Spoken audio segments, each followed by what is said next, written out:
రామ జన్మభూమి అయోధ్యలో శ్రీరాముడి ప్రాణప్రతిష్ఠ వేడుకలు జనవరి 22న అంగరంగ వైభవంగా జరిగాయి. ఈ వేడుకకు ఎంతోమంది ప్రముఖులు హాజరయ్యారు. ఈ ప్రాణప్రతిష్ఠ వేడుకకు హాజరైన జైపూర్ మహారాజు తాము శ్రీరాముడి వారసులమని వెల్లడించారు.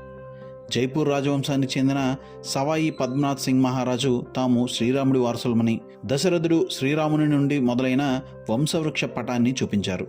తాము సూర్యవంశానికి చెందిన రాజపుత్రులమని, భగవంతుడైన శ్రీరాముడి వారసులమని చెప్పుకొచ్చాడు. ప్రాణప్రతిష్ఠ వేడుకలో వారి కుటుంబానికి ప్రాతినిధ్యం వహిస్తూ హాజరైన మహారాజా సవాయి పద్మనాథ్ సింగ్ తాము దేవుడు శ్రీరాముడి 309వ తరానికి చెందినవారమని, అధికారిక వంశవృక్ష పటం మరియు 18వ శతాబ్దానికి చెందిన అయోధ్య యొక్క చారిత్రాత్మక మ్యాప్ను పంచుకున్నారు.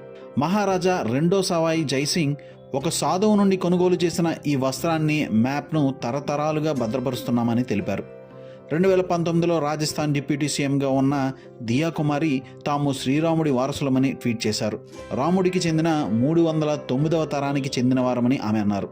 ఇందుకు సంబంధించిన కొన్ని సాక్ష్యాలను కూడా ఆమె బయటపెట్టారు.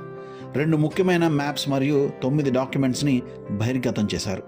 అయోధ్యలో శ్రీరాముడు ప్రాణప్రతిష్ఠ వేడుకకు హాజరైన జైపూర్కు చెందిన హెచ్హెచ్ మహారాజా సవాయి పద్మనాథ్ సింగ్ సోషల్ మీడియాలో ఫోటోలు పంచుకున్నారు.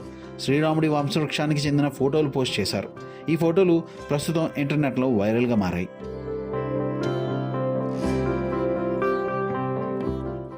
మా వీడియో మీకు నచ్చినట్లయితే please like, share and subscribe.